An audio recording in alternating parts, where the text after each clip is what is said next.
Bonsoir à toutes et à toutes, bonsoir, bienvenue sur Backseat, bonsoir tout le monde, incroyable, bonsoir à toutes et à tous, soyez les bienvenus dans Backseat, votre émission chaque semaine sur Twitch pour suivre cette incroyable campagne de l'élection présidentielle. Bonjour le chat, comment tu vas le chat? Ça fait plaisir de te voir, bonjour tout le monde.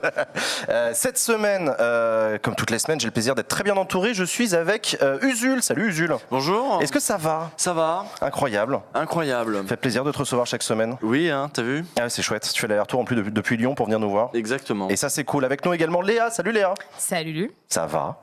Bonsoir, ça va, merci. Il y a un truc bizarre avec le son, non? Non, il n'y a pas de truc bizarre avec le son. C'est comme la semaine dernière. C'est ta voix, c'est comme ça. Ah oui, Ouais. c'est certainement ça, voilà. Merci beaucoup. Quel accueil. Avec nous aussi Gaspard. Salut Gaspard. Salut Jean et bonjour à tous les trois. Bah oui, les deux. Les trois. Bah ouais, on est trois. Bonsoir Gaspard. Est-ce que tu vas bien? Je vais très bien. C'était ta première la semaine dernière. Est-ce que tu t'en es remis? Ouais, je m'en suis remis. C'était une expérience intense. Non, c'était super. J'ai pas passé un été apprenant, mais j'ai passé un jeudi soir apprenant la semaine dernière. Non, c'était super et ravi de réitérer l'expérience. Bah ouais, carrément. En plus, t'es de retour, donc t'es revenu de ton plein gré. Donc non, c'est Oui, je me suis pas. Voilà, t'es pas parti en Je suis pas courant. traumatisé, pas encore. Très bien, écoute, très bien. Qu'est-ce que je voulais vous dire? Alors oui, on a des réseaux sociaux spéciaux Et Backseat. j'allais te demander, il y a un hashtag Backseat, mais il y a même un compte Il y a un compte. Non mais attendez. Backseat, c'est ça? Il y a un compte Twitter Ah ouais. spécial Backseat sur lequel vous aurez toutes les infos, etc. Machin. Il y a une chaîne YouTube spéciale Backseat. Donc c'est pour ça que c'est plus sur ma chaîne à moi les replays. C'est sur la chaîne YouTube de Backseat où vous aurez tous les replays qui sont mis en ligne au Moi, il fur me et à mesure. propose Back Nord. Mais c'est Non, pas pareil. c'est une autre chaîne ça. Et il y a un Insta. Il y a un Insta sur lequel vous aurez des stories, vous aurez des extraits, vous aurez des trucs, des coulisses, etc. Il y a un machin. TikTok? Il n'y a pas encore de. Non, on s'est arrêté là. Il n'y a pas de LinkedIn non plus. Pas la peine de. Voilà. Ah, rien. Oui, non, très bien. LinkedIn, Donc voilà, donc n'hésitez pas. ça Donc se ça, fait. c'était la première information. Suivez les réseaux sociaux. La deuxième info. Ah oui, on s'est fait engueuler la semaine. Je me suis fait engueuler la semaine dernière parce qu'en fait, on parle trop souvent en même temps. Pardon. Ah bon? Ouais. Et c'est vrai que sur le Ah, c'est replay. toi. Non mais déjà arrête de me couper. Non mais voilà. Donc c'est vrai qu'effectivement j'ai réécouté moi-même le replay tranquillement dans mon lit entre 4h et 5h du matin. Et c'est vrai que oui, c'est vrai que parfois on se coupe un peu la parole les uns les autres et tout. Ce qui est assez évident quand on est côte à côte, etc. Mais c'est vrai que les gens qui nous écoutent, qu'on embrasse. T'étais bourré, tu t'entendais double. J'étais beurré par ailleurs, oui. Donc voilà. Donc effectivement, bon, on va essayer de faire attention, de pas trop parler en même temps. Promis, on va essayer. Je regarde le chat. Non, il n'y a pas de OnlyFans, pas encore. Ça arrivera, promis. Voilà, ça se finit à quelle heure? Toi, tu veux déjà savoir à quelle heure c'est la fin? Ça se finit à 22h. Donc t'es avec nous jusqu'à 22h. Désolé, hein, c'est obligatoire. Abonnez-vous d'ailleurs. T'avais dit la semaine dernière qu'on commençait à 19h30 cette semaine? Je l'ai annoncé sur ma chaîne, mais je l'avais pas dit dans l'émission. Ah oui. Donc voilà, donc cette semaine, on change un tout petit peu la formule de l'émission. Déjà, vous avez une demi-heure en rab, sans déconner, c'est pas déconnant. Voilà, ça fait plaisir. Une demi-heure en rab parce que on veut un petit peu remanier. On va aborder en fait les sujets de la semaine d'actualité politique. On va les aborder entre nous, sans notre invité. Notre invité, on la recevra dans la foulée et du coup, ça nous évitera d'avoir à discuter de politique avec une personne qui se sent pas à l'aise avec la politique et c'est bien normal. Donc voilà, petit remaniement dans la grille de l'émission. Du coup, quand elle sera là, on parlera avec elle et de ses trucs. Et on parlera d'elle. Voilà. Et en l'occurrence, elle, c'est qui? Donc pour le programme de cette émission, à 20h, on recevra donc sur ce plateau Nox, qui est une shootcasteuse célèbre de League of Legends, qui sera avec nous et qui a accepté notre invitation. Donc ça fait super plaisir. Et à 21h, nous aurons notre invité politique. Cette semaine, il s'agit de Eli Reva, qui est le président des Jeunes avec Xavier Bertrand. Et on a plein de questions à lui poser à Eli Reva. Oui. Et voilà, il sera avec nous tout à l'heure à 21h. Et ça fait plaisir. Avant ça, est-ce que votre semaine s'est bien passée tous les trois? Est-ce que vous avez des trucs à nous raconter, des trucs qui sont passés? Moi j'ai bossé Usul sur le Ouvrez l'Élysée qui sort lundi. Voilà, on va parler du Parti Socialiste. Le quoi? Ouais, le Parti Socialiste. On n'en a pas encore beaucoup parlé dans Backseat. On n'en a pas encore beaucoup parlé, C'est vrai, c'est vrai. Mhm. Est-ce que ça mérite qu'on en parle autant que ça? Je sais pas, mais on aura l'occasion d'en parler. Donc ok, donc ouvrez les guillemets, ce sera sur le PS, très bien. Léa, toi, ta semaine? Écoute, ma semaine était pas mal et surtout dimanche, j'ai vécu en direct avec Sandrine Rousseau les résultats. Ah, t'étais avec J'étais elle? avec elle quand elle a reçu le texto. Et alors, elle a fait quoi comme tête? Quoi. Parce que donc Sandrine Rousseau, je rappelle, qualifiée au second tour de la primaire écolo. C'était. Alors moi, j'y suis allée un peu par hasard et aussi en soutien, parce que je la soutiens dans cette campagne qui me semble assez intéressante. Et c'était assez ouf, quoi. C'était assez énergisant. Ouais, Vous êtes mis une grosse race. Ouais. Ouais. Ouais. Moi, j'avoue qu'en plus, c'était un dimanche soir, donc du coup, j'étais pas sereine pour toute la semaine. Ça m'a un peu flingué la semaine, j'avoue. Mais non, pas une grosse race, mais on a fait la fête dans un bar, quoi. T'as pas une insight, y a pas eu une chenille avec Sandrine Rousseau à la fin? Non. Une chenille écoféministe. Il y avait non, si, j'ai un petit insight rigolo. Il y avait un journaliste de VA qui était là, de Valeurs Actuelles. Et en fait, quand il s'est présenté, on n'y a pas cru. On pensait que c'était une blague. Nous, arrête, t'es con. Elle est drôle la blague. Et en fait, le mec, il était si, ah, d'accord, bon. Et donc il fait un dossier spécial sur le wokisme, d'accord, ok. Ouais, voilà. Donc du coup, moi, j'ai esquivé, hein, normal. De toute façon, je réponds pas aux questions, moi, des journalistes. Surtout quand, voilà.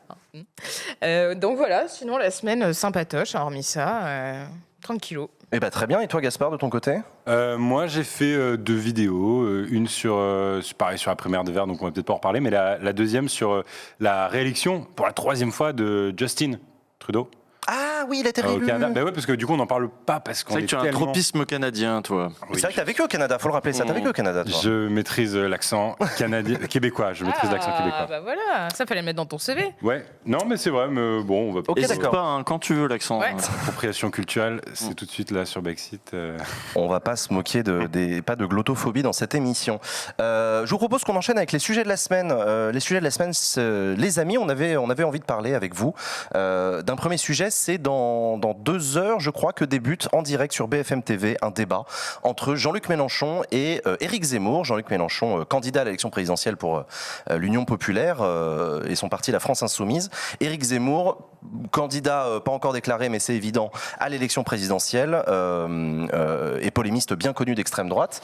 Et ce débat est organisé donc sur BFM TV à la demande de Jean-Luc Mélenchon et accepté par Éric Zemmour. Et nous, on avait envie d'en parler. D'ailleurs, il y a eu la une aujourd'hui de Libé. Tiens, tu peux me la passer, s'il te plaît? Hop là. Oui, La une de tout à Libé fait. d'aujourd'hui. Boum. Peut-on débattre avec n'importe qui? Et nous, c'est justement le sujet qu'on voulait aborder d'abord entre nous pour en parler, parce que c'est un sujet qui divise. C'est un sujet qui est pas Ouais, simple. même à gauche. Hein.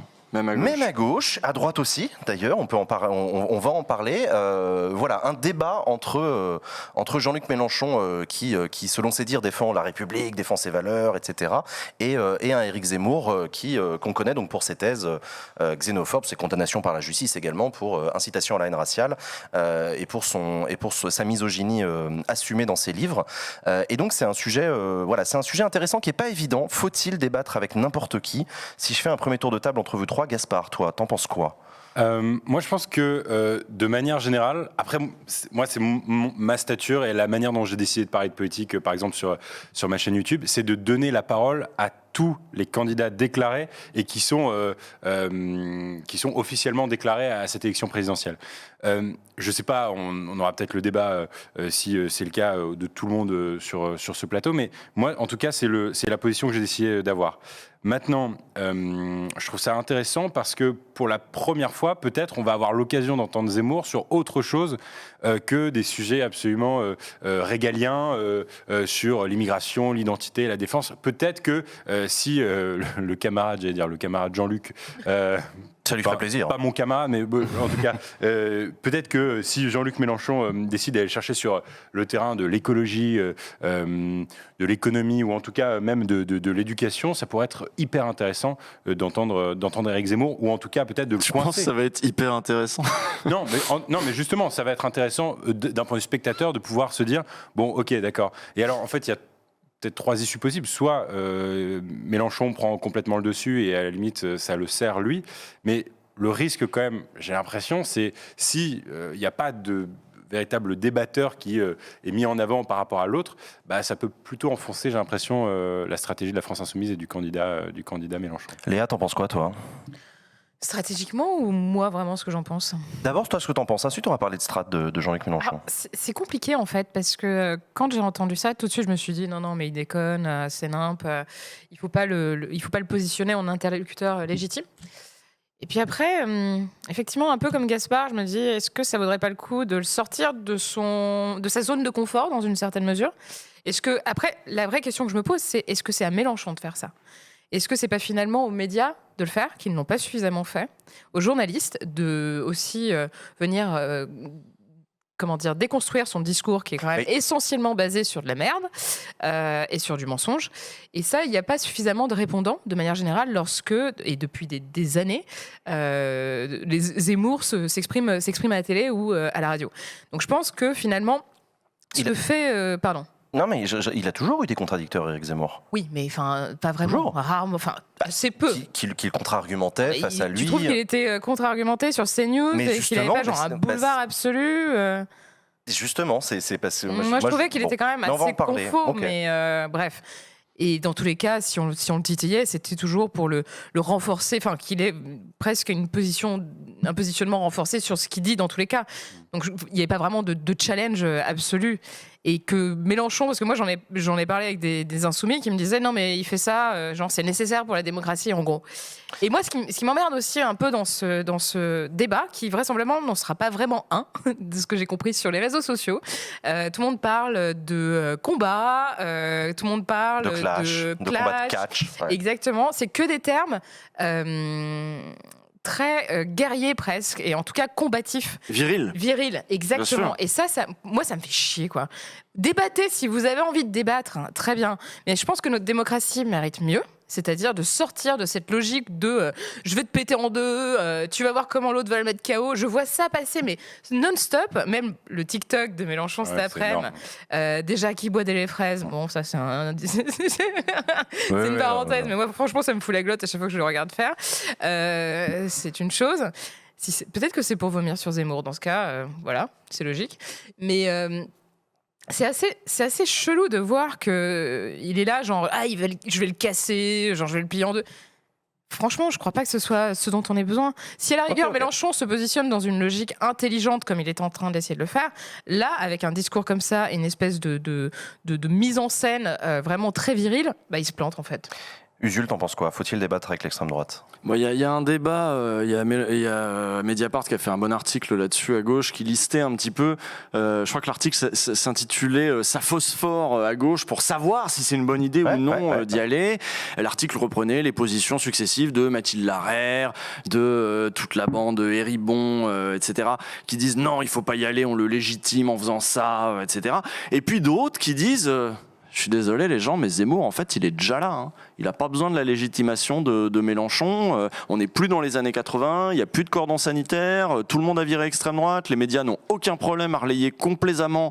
C'est-à-dire que si le dimanche, Zemmour dit qu'il faut fusiller les homosexuels, le lundi, il y a des débats sur tous les plateaux pour dire la dernière sortie de Zemmour, vous en pensez quoi ? Faut fusiller ou non les homosexuels ? C'est bon, il est pris au sérieux, il est légitimé, on n'en est plus au stade de savoir si on devrait l'ignorer, ou se boucher le nez, ou regarder à côté, ou juste pas l'inviter, ou juste machin. On en est à un stade où il est là. Qu'est-ce qu'on fait ? Moi, je trouve qu'un Mélenchon qui dit « Allez, vas-y, moi je le prends », il a le mérite de créer un moment où des gens qui viennent regarder le match, en effet, qui viennent regarder le catch, je suis d'accord, ils viennent regarder le spectacle, etc. Mais alors, de toute façon, tous les fans de Zemmour vont dire Zemmour a atomisé Mélenchon. Les fans de Mélenchon vont dire Mélenchon a atomisé Zemmour. Ça, c'est sûr. On s'en fout. Ouais. Mais c'est pas Ce qui compte, c'est les gens au milieu qui vont dire ah, on lui répond enfin des trucs. Parce que moi, j'ai regardé Zemmour face à Salamé et Ruquier, là, il y a une semaine, le samedi soir. C'était nul. C'est-à-dire, ils étaient là à prendre un bout de phrase. Ah, vous avez dit quand même un peu ça et à le comprendre un peu de travers. Et Zemmour disait, c'est pas du tout ça que j'ai dit. En fait, ils essayent de le contrer, mais ils sont tellement nuls qu'ils le contrent à côté. Ils comprennent même pas exactement ce qu'il dit. Et en fait, j'ai même envie de dire, ils comprennent même pas à quel point il est dangereux. Donc on va le chercher sur des conneries. Alors vous voulez qu'il change de nom ? Non, il a pas dit il voulait qu'il change de nom. Ils ont dit que le fait qu'ils avaient des noms, mais Zemmour dit le fait qu'il y ait des noms qui soient pas du calendrier machin signifie un truc et donc il faut lutter contre ce truc. Il dit pas changer de nom, mais ils comprennent tout à côté. Ils répondent tout à côté. Ils attaquent à côté. Moi j'espère que Mélenchon va l'attaquer en face pour ce qu'il est. C'est-à-dire, en effet, c'est un nervi de l'extrême droite.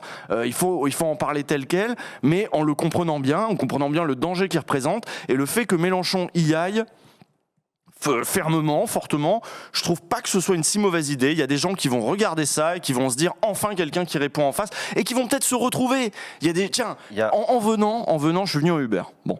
Très bien. Le chauffeur, il m'a parlé directement de ça ce soir. Ah bah évidemment. Moi, j'avais rien dit. Hein. Il me dit, attends, ça fait Bourdin qui raconte ce que lui dit son taxi, quoi. J'étais en train de me dire, putain, Mais ouais, Jules, qu'est-ce mais que tu oui, fais non, mais je sais bien, j'aurais pas dû le C'est dire. bien, là, t'es proche du peuple. Mais oui, mais j'avais pas le temps. Putain. Évidemment. J'ai Moi, je pris suis un venue à Uber. vélo, tu vois, hein, la bourgeoise, comme tu dis. Bon, T'emmerdes. je peux finir. Et on peut parler. Vas-y, finis. Et le chauffeur qui me dit j'en peux plus de Zemmour, vous allez parler de ça là ce soir, Zemmour machin. Ouais, j'en peux plus, ça, c'est un vrai sujet, ouais. Et je lui dis bah ouais on va en parler machin, et il me dit en plus personne lui dit rien, il est partout. Et je pense que des gens qui comme ça juste en ont plein le cul de Zemmour, parce qu'on est là ouais c'est extraordinaire, il fait 11%, mais il y a quand même beaucoup de gens dans ce pays qui en ont plein le cul de sa rhétorique d'agression. Il y a des Français qui trouvent ça odieux ce qu'il raconte. il y en a D'avoir beaucoup, quelqu'un oui. en face de lui qui lui dit c'est odieux ce qu'il raconte, et mais qui le dit bien, et qui essaie de proposer une alternative en disant il y a une autre manière de voir la France, il y a une autre manière de... Bon, bah pourquoi pas. Bon, j'ai été long, je suis désolé. Non, mais attends, on va continuer cette discussion. Il y a une très bonne question dans le chat. Quelqu'un qui demandait, est-ce que vous pensez pas que Trump a manqué de contradicteurs? Qu'est-ce que tu veux dire? Tu veux dire qu'il y a Trump, peut-être eu un truc de manière similaire à Zemmour, est monté pendant Oui, toute parce la qu'on l'a pas pris campagne. au sérieux.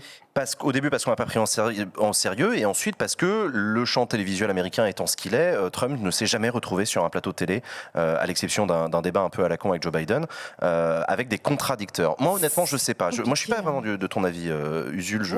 J'entends ce que tu dis. Je comprends. En fait, c'est la stratégie de Jean-Luc Mélenchon que j'entends, et c'est comme ça qu'elle est défendue par son camp, notamment. Il y a des gens, ils vont notamment regarder ça Katnins, par Guiraud, etc. curiosité, ça va leur faire du bien. Oui, voilà. Donc Voilà. c'est le fait de Ouais. dire que Zemmour, de toutes les façons, il est là. Maintenant, une fois qu'il est là, la donne a changé. Moi, Ceci je pense étant, moi, je qu'ils fais partie sont- de ceux qui considèrent que la chute du cordon sanitaire est un problème en soi. Ah oui. Est un problème Sauf en soi. Sauf que là, on est Mais après. tu vois, Là. mais c'est Oui, on Christiane est déjà Taubira après, au ouais. micro de France Inter qui a fait une super sortie où elle est en colère. Elle dit et ce Zemmour, il est là tout le temps. Personne ne le marginalise. Personne ne le marginalise. Et moi, sur ce moment, c'est vrai, quand elle a dit ça, je me suis dit ouais, est-ce qu'on joue pas tous au jeu de Zemmour là? Ouais. Même là, ce soir dans Maxi, en Ouais, parlant ouais, entre bah nous, ouais, ça y est, forcément. Zemmour. Bah oui, mais Voilà, on je peut suis pas faire désolé. comme s'il n'existait pas. Eh ben, je suis Bah, d'accord avec ouais. toi, c'est pour ça qu'on en parle. Mais de là à aller débattre avec lui, honnêtement, je ne sais pas. J'ai Ah non, retrouvé. débattre avec lui, c'est autre chose. mais- Bah oui, mais toi, tu dis que c'est une bonne idée de le faire Bah, parce que. non, parce c'est une qu'il bonne faut idée que Mélenchon le fasse. Ça veut Ok. pas dire. Et, C'est son rôle. J'ai retrouvé une citation, parce qu'évidemment, il y a eu une évolution. On parle de cordon sanitaire, pour ceux qui ne voient pas à quoi je fais référence. Le cordon sanitaire, c'est une expression qui a été utilisée pendant très longtemps, qui sépare clairement la droite de l'extrême droite en France, et plus globalement le camp républicain de l'extrême droite, en disant il n'y a pas d'accord, il n'y a pas d'alliance possible entre les héritiers du gaullisme, donc de la résistance, et donc de la République, et les héritiers du nazisme. Donc, il n'y a pas, et il n'y aura jamais, d'accord électoral, et encore moins de copinage entre des gens héritiers de la famille politique du Rassemblement national de Jean-Marie Le Pen et des gens issus du gaullisme. Ce cordon sanitaire, qu'on appelle aussi Front républicain dès lors qu'on parle des élections, est un truc qui a tenu pendant des années, et il y a eu un exemple à ça, c'est en 2002 quand Jean-Marie Le Pen s'est retrouvé au second tour de l'élection présidentielle face à Jacques Chirac, à la surprise générale. Jacques Chirac a refusé le débat d'entre-deux tours avec Jean-Marie Le Pen. Et à l'époque, absolument toute la classe politique était d'accord avec lui. À l'époque, c'était évident, et les mots de Jacques Chirac étaient très clairs. Face à l'intolérance et à la haine, il n'y a pas de transaction possible, pas de compromission possible, pas de débat possible. Il faut avoir le courage de ses convictions, la constance de ses engagements, pas plus que j'ai accepté dans le passé d'alliance avec le Front National, et ce, quel qu'en soit le prix. Et la droite a perdu des sièges à l'Assemblée parce qu'ils ont refusé des alliances. Donc, quel qu'en soit le prix, je n'accepterai demain de débat avec son représentant, à l'époque Jean-Marie Le Pen. Donc, cette phrase qui était prononcée par Jacques Chirac, un héritier de la droite, montrait bien quel était encore l'état d'esprit de la classe politique française au début des années 2000. Et aujourd'hui, 20 ans plus tard, je suis d'accord avec toi pour dire que les digues ont sauté à un point totalement ahurissant, puisque donc Éric Zemmour, condamné pour incitation à la haine raciale, continue à parler sur les plateaux télé. Plateaux télé sur lesquels il n'hésite pas à réhabiliter le maréchal Pétain, à réhabiliter Hitler. Enfin, on va très très très très très loin dans l'ignominie, et je vous parle même pas de ces livres où il parle des femmes, etc. C'est absolument ahurissant. Et donc moi, ça m'interroge. Moi, je me pose la question de savoir est-ce que la stratégie de Jean-Luc Mélenchon a du sens, est-ce qu'elle a de l'avenir, est-ce que je la comprends? Oui, je la comprends. Est-ce que je la soutiens? J'ai du mal à me positionner, j'en sais rien. Tu veux réagir, Léa? Ouais, je me disais en fait, moi aussi j'ai pris un taxi une fois et j'en ai discuté avec le chauffeur qui me disait un truc assez intéressant. En fait, j'allais en plateau sur LCI. Il me On disait file mais un mauvais pourquoi, coton avec ah nos ouais, anecdotes de taxi. Mais là, cette phrase putain. est abominable. Et à ce moment-là, je me disais, si je vais y aller, je vais essayer de débattre avec des gens et je vais porter un autre discours à la télé. J'ai envie de porter un contre-discours. J'en ai marre que voilà, l'extrême droite, la droite, et sur LCI aussi, et un peu une espèce de boulevard et on entend toujours la même chose et c'est toujours des vieux mecs. Et bref, j'ai envie de casser un peu ça. Et le mec du taxi, je lui dis par exemple, il me dit ouais, mais est-ce que par exemple vous le feriez face à Zemmour? Je dis ouais, je pense qu'il faut qu'il soit qu'il soit remis dans ses retranchements et qu'on fasse un peu de contradiction avec lui. Il me dit franchement, les gens, ils sont acquis à sa cause en fait. C'est pas parce que vous allez avoir quelqu'un face à lui qui va le contredire et qui va lui dire non, c'est pas 2 millions, c'est 1 million, qui est ceci, qui est cela. En fait, il me disait, ils sont d'accord sur le fond. Donc même si vous allez dire, en fait, ce qu'il dit c'est de la merde, c'est pas tout à fait vrai, ils sont un peu dans un endoctrinement, dans une certaine mesure. Et c'est la même chose qu'on voyait avec Trump. Trump pouvait dire les pires conneries, et ben c'est pas grave, ça passait quand même, quoi. Parce que sur le fond, ils étaient d'accord avec lui. Et même s'il disait un peu de la merde, bon, bah, il le prenait pas à la lettre, mais il le prenait au sérieux, en fait. Mais c'est l'impasse du fact-checking. Exactement. Trump, Et du il a coup, été fact-checké, il était là, non, refact-checké, mais- ça sert à rien du tout. Il se passe quelque chose ce soir quand même. Il y a Vas-y, j'ai lu, Gaspard. je sais pas si vous l'avez vu, mais il y a quand même une espèce de cellule de fact-checking qui va être mise en place sur le plateau de BFM. Waouh. Alors, je sais pas Il si doit ça vous- trembler, Zemmour. Non, non, mais c'est quand même intéressant. Ça va être intéressant de. Alors, ça dépend à quel point ils la mettent en place, mais à partir du moment où, si ça fonctionne, ça peut être intéressant, en tout cas, d'avoir. Je sais pas comment ça fonctionne. J'ai juste cette information-là, mais je sais pas ce que, Non, ce que mais vous en pensez. Avec un QR code, médias- maintenant, c'est des QR codes. Les médias eux-mêmes, effectivement, s'interrogent. Il y a un très bon article dans Libé là-dessus, sur en interne aux rédactions. Il y a des vraies questions qui se posent pour savoir est-ce qu'on doit continuer à jouer à ce jeu de con, etc. Est-ce que Ça a l'air le bien parti, fact-checking fonctionne? Les États-Unis, il y en a beaucoup, des chaînes de télé qui ont mis ça en place pour Trump, etc. Tout le monde a oublié le fact-checking. On a tous vu Trump raconter n'importe quoi. Donc, il y a une vraie difficulté. Moi, je me pose une question sur la stratégie de Jean-Luc Mélenchon. Est-ce qu'il n'y a pas un fond de cynisme dans son acceptation de faire ce débat pour reprendre un petit peu pied dans le débat public, notamment à gauche, suite à une séquence qui va bientôt se clore de la primaire écolo, dans Tout à laquelle on a vu de nouveaux visages à gauche. On a vu une Sandrine Rousseau arriver au second tour qui prône la radicalité, C'est etc. Jean-Luc Mélenchon, qui, sans son leadership à gauche hérité de 2017, contesté, et c'est normal, c'est une campagne, qui a envie de reprendre pied. Et c'est vrai que Jean-Luc Mélenchon, en acceptant un débat face à Zemmour, se pose en grand défenseur de la République face à l'ignoble. Et Donc, oui. C'est pas faux. est-ce qu'il y a pas un fond de stratégie politique un peu cynique de la part de Jean-Luc Mélenchon? Jean-Luc cynique, non. Non, évidemment, je de toute façon, c'est de la politique, donc il y a T'as toujours raison, un peu de calcul. Mais c'est pas un calcul qui me paraît en décalage avec ce qu'il fait d'habitude, de toute façon. C'est-à-dire que, par exemple, quand Jean-Luc Mélenchon décide de faire un communiqué, une allocution au moment de la tribune des militaires, des généraux, là, Oui. c'est lui qui lance l'alerte à ce moment-là, qui dit oh là on a dépassé un truc là. Tiens, il a quand même parfois des moments de vigilance antifasciste assez ferme. Il y a des moments où pour lui voilà, il sait reconnaître l'extrême droite quand il la voit. Il a des maladresses, mais là-dessus, il a milité pour l'interdiction du Front National Dans les années pendant un 90. temps. Ouais. Il me semble dans son rôle quand il fait ça, et que oui, en effet, on n'est plus à l'époque où on peut se permettre de juste se boucher le nez et dire ça n'existe pas, je regarde ailleurs, je ne parle pas avec ces gens.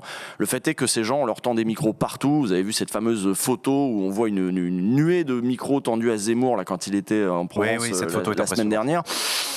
Bon, non, il Mais me paraît dans je son sais rôle, pas. Mélenchon, quand il Ouais, fait ça. et en Alors même oui, il y a temps- peut-être une part de calcul. Il est dans son rôle et en même temps, il était dans son rôle jeudi dernier dans Libération lorsqu'il disait, je cite Jean-Luc Mélenchon, est-ce qu'on va vraiment se laisser enfermer dans des débats puants avec Éric Zemmour et compagnie? C'est aussi Jean-Luc Mélenchon, ça. Oui. Donc bon, voilà, je trouve que Jean-Luc lui-même est prisonnier lui aussi malheureusement, mais comme nous tous, de cette espèce de campagne Oui. présidentielle. Mais c'est pas de la faute de Mélenchon, c'est de la faute du champ Non, médiatique non. d'abord, des politiques qui parlent comme Zemmour sans exactement en dire le nom. J'y reviendrai plus tard parce que c'est ma carte blanche, on va On parler en de parlera. Sarkozy. Mais trop bien. voilà. Allez, Donc il y a un climat yes. qui s'est installé, c'est pas Mélenchon qui l'a installé ce climat. Lui, il arrive derrière et il fait bon, on fait quoi avec ça quoi. Bon, en tout cas, nous, on sera en direct toujours sur Backseat tous les jeudis soirs, qui vendent, qui pleuve ou qui neige, quoi qu'il se passe sur les autres chaînes. Il y a un autre sujet de la semaine qu'on voulait aborder ensemble, c'est cette histoire de sous-marin. Dis donc, ça n'a pas été très cool, les Australiens, ce que vous avez fait, c'est pas sympa. Je rappelle le contrat du siècle, signé en 2016, 12 sous-marins français vendus aux Australiens pour 56 milliards de dollars dans le cadre d'un positionnement géostratégique de la France et de son influence dans la zone Indo-Pacifique en relation avec la militarisation croissante de la Chine. Ce contrat a été rompu de manière brutale et sans prévenir par les Australiens qui ont préféré faire à Miami avec les Américains Américains et les Britanniques, ce qui a déclenché une petite tempête politique, géopolitique. Ce que j'ai trouvé intéressant déjà, c'est que ce sujet pop en plein milieu de nos débats présidentiels, en nous rappelant qu'en fait la planète continue de tourner à côté, que Zemmour ça passe, c'est sympa, mais en fait voilà, il se passe des trucs quand même assez importants, y compris à l'autre côté du globe, qui ont un impact. Et donc voilà, on voulait en parler un petit peu entre nous. Est-ce que vous aviez en tête cet enjeu du positionnement géostratégique de la France dans la zone Indo-Pacifique, ou est-ce que ça vous était sorti du crâne? Moi, ça m'était complètement sorti du crâne.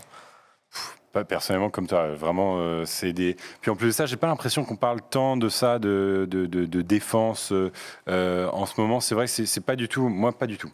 Pas du tout. Moi, oui, quand même. Ouais, Léa. J'ai bossé 2 ans à l'ambassade de France à Phnom Penh, donc l'importance. Pardon? Au Cambodge? Au Cambodge, ouais. Dans l'autre Phnom Penh en Bretagne. L'ambassade de France en Bretagne. Ce serait énorme, exactement. À côté de Quibourg. C'est avec Jean-Claude Drian, évidemment. Il y a une maison Et donc- québécoise quand même en Bretagne. Et la Bretagne, une il pourrait y petite, avoir une ouais. ambassade de France. Et on hein, embrasse qu'à les cela ne Bretons. tienne. Et donc, du coup, toi, tu bossais dans la zone, du coup? Ouais, du coup, je bossais dans la zone et il est vrai que du coup, j'étais sur les enjeux stratégiques puisque je bossais à l'ambassade de France. Et l'importance de la Chine dans cette région était quand même assez ouf, notamment avec le Cambodge qui est en fait l'ouverture sur le Pacifique de la Chine. Et il faut savoir que les Chinois ont vraiment, mais genre, complètement préempté le Cambodge. Enfin, ils ont tout racheté. Là, même la principale ville qui est au sud, qui s'appelle Sihanoukville, qui du coup donne directement sur la zone Pacifique, est devenue quasiment chinoise. Enfin, c'est assez ouf. Ils ont racheté des casinos, ils ont implanté plein de trucs. Donc c'est un enjeu que j'avais un peu à l'esprit. Et il est vrai que la France se positionnait depuis un certain moment. Effectivement, moi j'y étais 2013-2015, donc c'est juste après que ce contrat a été Juste avant. Moi j'étais oui, c'est juste après que le contrat a été. Ah oui, c'est après que le contrat a Ouais, été. Oui, pardon. Donc j'y étais avant ce fameux contrat, effectivement. Donc le positionnement, c'était un peu ça. C'est genre, on sait ce qui est en train de se passer, il faut quand même faire quelque chose. Il n'y a pas de décision qui a été prise. Là, il ne faut pas oublier qu'il y a aussi un enjeu, au-delà de l'enjeu géostratégique, il y a un enjeu de thunes, hein, et un enjeu quand même industriel. Faut pas l'oublier. Moi, ce qui me fait gentiment sourire, c'est de voir quand même à quel point en France, la question de l'armement est liée au pouvoir politique, en fait. Il y a quand même une espèce d'interdépendance de ouf, quoi. Enfin, je suis pas Ça peut sûre. pas être autrement. Oui, bien sûr, mais c'est aussi parce qu'on a une industrie de l'armement qui est très très forte, très très puissante dans le monde. Je pense que si ça avait été genre des vélos électriques, il n'y aurait pas eu un sbol pareil, quoi. 56 milliards d'euros de vélos. Les Australiens, ça va pédaler dans le désert. Vous voyez ce que je veux dire? Non, mais je vois ce que tu veux dire, je comprends. En même temps, mais tiens, c'est une question que j'ai envie de vous poser. Est-ce que selon vous, la France a besoin est-ce que la vente d'armes à l'étranger est une composante de l'autonomie stratégique de la France dans le monde? Est-ce qu'il faut la continuer? Je vois Léa faire un énorme nom de la tête, mais tu as déjà beaucoup parlé. Usul, la vente d'armes. Il y a un article très intéressant Dans Mediapart, laisse-moi deviner. Alors, c'est dans Mediapart, mais c'est un hasard. Hein. Un article de Romaric Gaudin qui prend la question, du coup, par le côté économique de la chose. On est très, très fiers en France de cette industrie de la défense, ou alors on la dénonce, mais globalement, ça participe de la fierté française de se dire on n'a pas tout à fait été relégué au rang de puissance tout à fait secondaire, on a quand même la bombe, on a quand même une industrie de l'armement. Et Romaric Gaudin fait tout un article sur ce que ça nous a coûté de maintenir cette industrie et cette surspécialisation qui fait que pour tout un tas d'autres machines-outils, en fait, on a lâché. On a laissé faire une certaine désindustrialisation en se disant que de toute façon, notre prestige, il était dans le fait qu'on continuait d'avoir ça. Et il parle d'un piège qui aujourd'hui se referme sur nous parce qu'on est condamné, maintenant qu'on s'est spécialisé là-dedans, on est condamné à chouiner à chaque perte de contrat. Il dit, et le piège se referme, il ne devient plus possible économiquement et encore moins politiquement de perdre pied dans ce secteur, d'où une fuite en avant inquiétante. Les ministres, et ça devrait nous interroger, les ministres deviennent des VRP de l'industrie de la défense qui absorbent des ressources considérables. C'est-à-dire pour continuer de faire vivre cette industrie, on aligne notre diplomatie. Et si on veut continuer à se présenter comme la France, les droits de l'homme, machin, tout ça, en fait, ce choix industriel, qui est aussi un choix politique qui a été fait, qui est héritier du gaullisme, hein, notre prestige va rester parce qu'on a notre indépendance stratégique. Ce choix-là, on l'a payé déjà en termes de désindustrialisation dans d'autres secteurs, parce qu'on a privilégié ce secteur-là, y compris de manière très concrète, c'est-à-dire en termes d'aide publique, etc. Et en fait, on doit aussi aligner derrière notre diplomatie dessus. Je comprends. Sinon, on va perdre des clients. etc. J'entends, Donc- je comprends, mais dans le cadre d'une européanisation de l'enjeu stratégique de défense, je comprends aussi le besoin que l'Europe, et donc pas que la France, mais c'est quand même la France, hein, le premier industrie. Maintenant que le Royaume-Uni s'est barré de l'Union européenne, c'est la France qui aujourd'hui sait fabriquer des avions, des sous-marins, des porte-avions pour les autres pays européens. Je comprends aussi que l'Europe ait besoin de s'interroger sur sa capacité à être autonome stratégiquement, d'autant que Trump n'a pas hésité à remettre en cause clairement l'OTAN, que Biden de son côté essaie de rattraper les trucs, etc. N'empêche que le débat sur l'état de l'Union, Ursula von der Leyen, elle a passé au bien un quart d'heure à parler de l'importance majeure pour l'Europe d'être capable de se défendre toute seule. Oui, pour les ça enjeux c'est dans la les France Pays-Bas, qui pousse là-dessus. Et je pense que c'est vachement important. Et pourtant, Dieu sait que je suis pas militariste, que j'ai pas envie qu'on pousse à l'armement, etc. N'empêche que, sans déconner, les enjeux en Méditerranée avec la Turquie qui fait n'importe quoi, les enjeux dans les pays baltes avec Poutine qui fait n'importe quoi, les enjeux au Sahel, dans la zone sahélienne avec le G5 Sahel, oui, je pense que l'industrie de l'armement européenne a besoin d'être meilleure en fait. Donc, je sais pas, je suis un peu. Ouais. En même temps, tu vois la réaction. Excuse-moi, Non, vas-y. Gaspard. Tu vois la réaction. Enfin, Biden, il était en mode Osef. Et alors, c'est quoi tes sous-marins? Je m'en balèque, tu vois. Je vais. Mais ça en dit long. Mais non, mais justement. Non, pas vraiment. Ils ont quand même essayé de rattraper un peu. Oui, le coup, ils ont essayé de rattraper un peu le coup, mais la c'était France quand est même la humiliée réaction quand même. première, tu vois. Ouais. Donc, le fait que la France se soit positionnée stratégiquement depuis des années, finalement, ça a servi à quoi dans cette histoire, franchement? Je trouve, moi, ça met en valeur quand même deux choses hyper intéressantes. En effet, en plus, ça arrive quand même dans une période électorale qui est importante, qui est intéressante. Et du coup, je trouve que ça remet quand même en avant le sujet de la souveraineté. À droite comme à gauche, il y a Raphaël Glucksmann qui était face à Bourdin ce matin, je crois, si je dis pas de bêtises, et qui rappelait en fait, et d'ailleurs il a sorti tout un bouquin, son bouquin Lettre à la génération qui va tout changer. Ouais. Dedans, il sort un espèce de, c'est un essai, mais à moitié un programme politique quand même. Et il parle énormément de souveraineté, il parle énormément de protectionnisme en fait finalement, mais il refait de ce sujet un sujet qui était quand même profondément marqué à droite pendant des années, un sujet qui concerne tout le monde, tous les partis politiques, et je trouve ça au moins intéressant de pouvoir peu importe À ceci près quand même que le Parti communiste, par exemple, était lui aussi sur une ligne très gaulliste d'indépendance de la France, évidemment, de son industrie d'intérieur, etc. Si tu comprends que Jean-Luc pas... Mélenchon aussi, pendant la campagne de 2017, nous a lui aussi fait tout un thème sur l'autonomie de la France, le besoin selon lui de quitter l'OTAN et de rejoindre l'Alliance bolivarienne, machin. C'était aussi des sujets qu'une partie de la gauche apporte. Tu mélanges un peu, parce que l'Alliance bolivarienne, c'était juste pour nos territoires aux Caraïbes, en plus, machin, commercial, t'as raison. Voilà, bon. Oui, t'as raison. Hein. Mais sur l'autonomie, arrêter d'être prisonnier de Bruxelles, etc. Il y avait quand même un discours de Jean-Luc Mélenchon. Ah bah complètement. Très on le disait même souverainiste. Bien sûr, voilà. ouais. Bon, un truc qu'il a assumé à moitié, mais donc effectivement, mais je suis d'accord avec toi, ça pose ces enjeux-là et. Mais enfin bon, ouais, je sais pas. Moi, j'aurais bien aimé qu'on dépasse en fait ce type de discussion encore une fois. Je pense qu'on. C'est-à-dire Encore une fois, ça reste des sujets. Je dis pas que ce sont des sujets secondaires, mais. Est-ce qu'on a besoin de lâcher autant de thunes dans l'armement? Est-ce qu'on a besoin moi, je pense, ouais. Franchement, je sais pas. Encore une fois, moi, j'ai fait tout un podcast sur la vente d'armes par la France. Ça pue du cul, quoi. Enfin, franchement, ça pue du cul de ouf, quoi. Il y a un moment donné où il y avait un gros sujet, et je l'ai réalisé d'ailleurs avec Amnesty International. On avait un gros sujet sur ce qui se passait au Yémen. Enfin, la vente d'armes. Quand quelques parlementaires qui ont d'ailleurs depuis quitté La République En Marche, ont interpellé Macron sur cette question. Il était là, nous, on a vendu des trucs à l'Arabie Saoudite et ça bute des gens au Yémen. D'autant plus que l'Allemagne, à ce moment-là, avait une position sujet, claire pour dire, du coup, non, on arrête. Bien sûr. Ils sont gentils, les Allemands. Oui, bien sûr, évidemment. Mais mais justement, eux, ils sont pas piégés comme nous par l'importance de l'industrie. Non, mais bien sûr, mais c'est moche. Le premier client, c'est l'Arabie Saoudite, quoi, qui fait que de la merde. Mais il vaut mieux que l'Arabie Saoudite achète français et que ça nous salisse les mains, ou vaut mieux qu'ils achètent russe et... Je vois pas en quoi ce serait un problème pour nous. Mais c'est une question d'influence, et de capacité justement à avoir un bout de choses à dire. C'est pas parce que tu as vendu tes missiles à l'Arabie Saoudite que tu as de l'influence dans la zone. Non, tu sais comme moi que la vente d'armes, c'est pas juste un contrat client-acheteur avec des armes qu'on livre. C'est un partenariat stratégique sur des décennies d'années, de compétences, sur des décennies. etc. Bien sûr, il y a de la formation, tout ce que tu veux. Donc c'est de l'influence. Qui empêcherait l'Arabie Saoudite de dire aux Français, aujourd'hui on vous emmerde en fait, on a nos armes, on fait ce qu'on veut? Mais enfin, c'est plus compliqué que ça, encore une fois, Je sais parce pas. qu'elle est dépendante de la France du coup. D'ailleurs, c'est ce qu'ils font. Ils font ce qu'ils veulent avec leurs armes. Oui, ça c'est la preuve en l'occurrence de ce que tu dis. Oui, c'est vrai que la preuve que Donc, si demain ils ont envie de, du coup, si c'était de les armes d'un bombarder, autre ça se pays, trouve, l'Allemagne ou que sais-je, bah, Mais moi, j'aimerais je vois pas comment on pourrait les empêcher. Dernier truc, Mais vas-y. du coup, Léa, juste pour J'avais comprendre, d'autres trucs. donc, Je veux redire un truc derrière. donc quand tu te places, parce que pour moi, là où je suis d'accord avec Jean, c'est que on a besoin en Europe et du coup la France de pouvoir se développer et de pouvoir affirmer notre défense. C'est une question d'influence, comme Jean l'a rappelé. Et du coup, qu'est-ce que tu proposes entre les États-Unis et leurs alliés, et la Chine et leurs alliés? C'est juste de lâcher prise et dire bon bah voilà. Maintenant, Je propose déjà qu'on fasse gaffe à qui on vend des armes. Dans un premier temps. Et qu'on ne vende pas des armes à des pays qui vont aller bombarder les populations civiles gratos, genre Mais vraiment gratos. Quoi. Donc je pense l'Australie, que en déjà, l'occurrence, ça va. Il y a un faut- traité oui, là-dessus oui, oui. qu'on a signé Oui, en qui plus, dit qu'on ne va pas le pareil, faire. Hein. Ça veut dire qu'en plus, on se Normalement. met Enfin, en bon. porte-à-faux par rapport au droit international, ce qui n'est quand même pas très cool. Donc ça, c'est la première question que je me pose.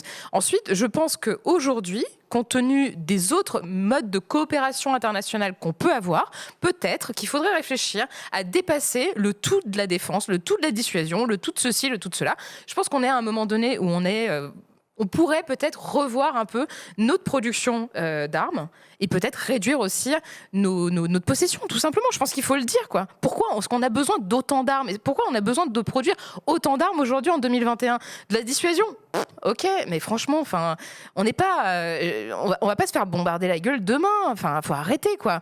Est-ce qu'on a besoin d'être autant? mais pour Non, garder- franchement, non. Sur le territoire métropolitain, non, mais dans nos pays alliés, notamment dans la zone sahélienne, oui, je suis désolé. Oui, le fait que la France ait eu la capacité mais attends, d'aller là, projeter c'est pas ses pareil. forces. Ah, bah, c'est pas pareil. C'est la France qui intervient. Mais ça passe C'est par l'armée le fait qui de leur filer des intervient. armes. Bah oui, mais ça passe par le fait de leur filer des armes. Donc Non, c'est. mais oui, mais c'est pas comme filer des armes à l'Arabie Saoudite et pas regarder ce qui Je se suis passe d'accord avec derrière. Usul, pour la conclusion.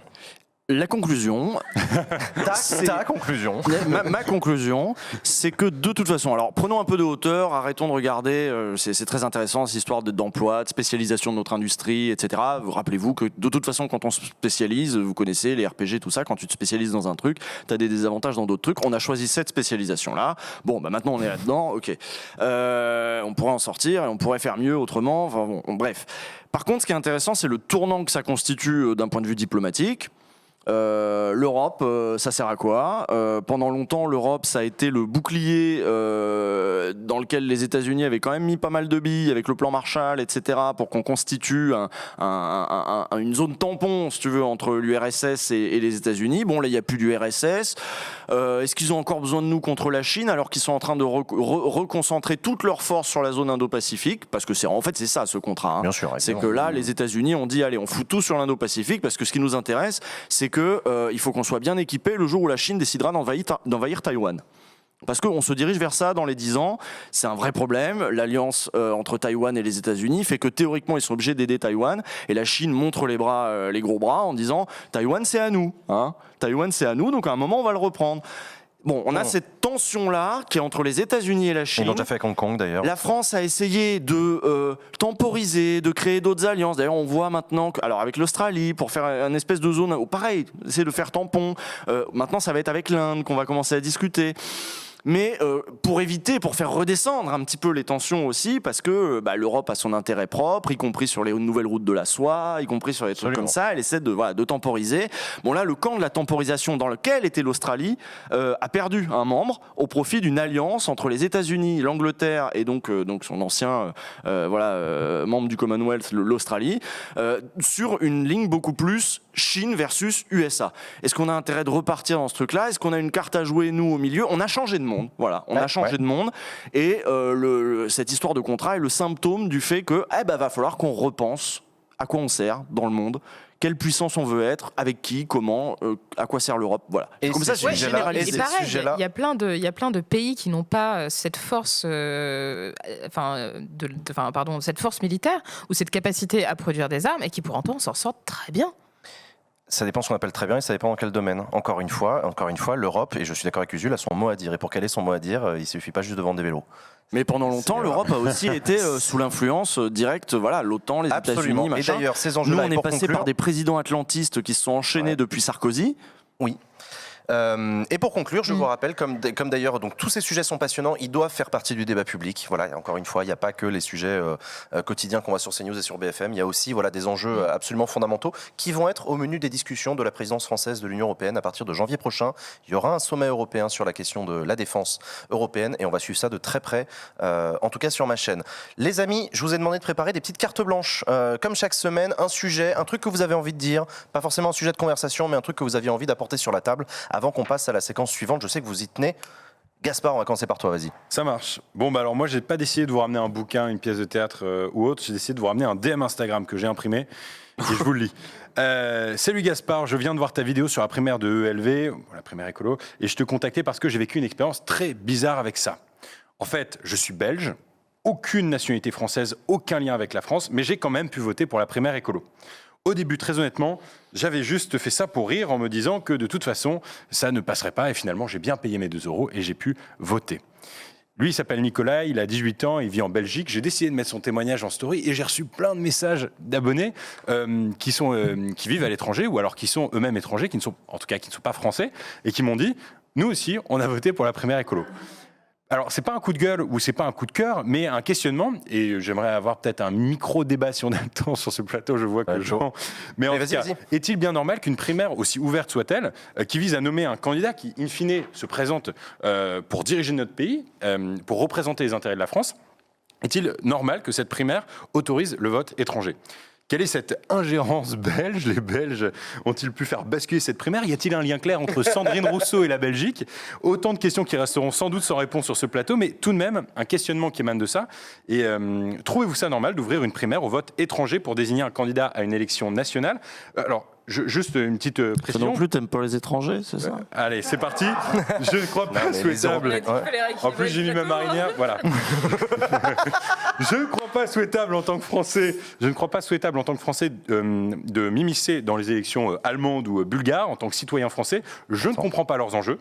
Le droit de vote des étrangers qui vivent en France paient des impôts et sont usagers du service public et participent de fait à la vie de la cité. Ok, pourquoi pas, là il y a débat, mais là ma question c'est même pas ça, c'est je ne comprends pas pourquoi les Verts ont ouvert cette primaire à des étrangers qui ne sont juste pas concernés par cet enjeu national. Eh ben écoute, c'est une bonne question, on aurait pu la poser à Julien Bayou quand il était avec nous la semaine dernière. Mais j'ai failli, alors du coup j'ai posé quand même la question à une personne de son équipe de campagne, à défaut de pouvoir lui poser. T'as répondu quoi ? Et qui m'a dit, enfin son équipe de campagne au régional, et qui m'a dit oh, je ne savais pas que c'était ouvert aux étrangers. Attends, je vais demander parce qu'on a une petite réunion entre Verts ce soir. Et donc ça c'était hier soir, et elle me dit bah écoute, tous les jeunes qui étaient avec moi, on n'est pas du tout au courant qu'il y a ce vote étranger, mais il y a Julien qui arrive, donc je vais te dire la réponse du boss.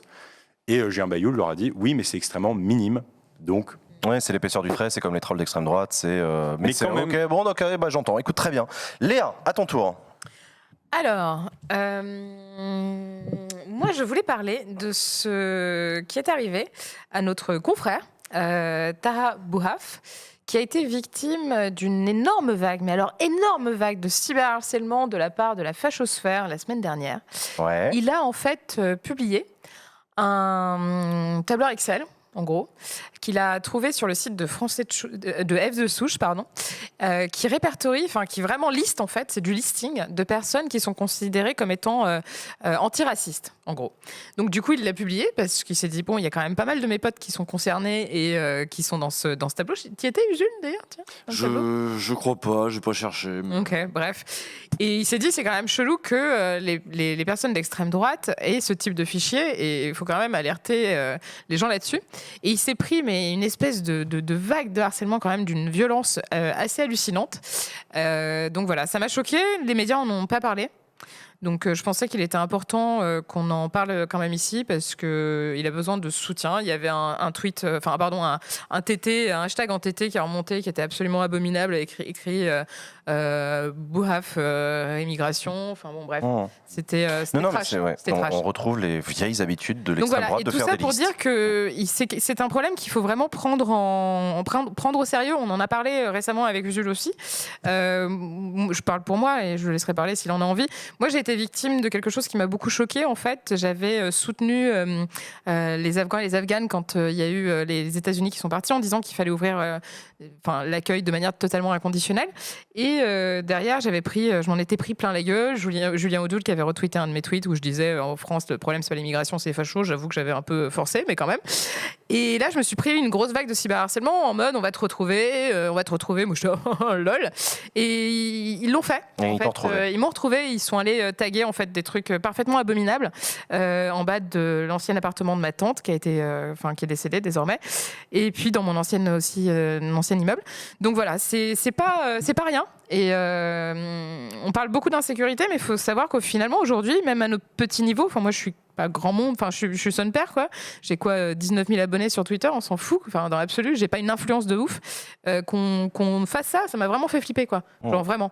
Et c'est super bouleversant. Tu fais gaffe après, tu fais attention à ce que tu publies sur les réseaux, tu fais attention à ce que tu fais le soir. C'est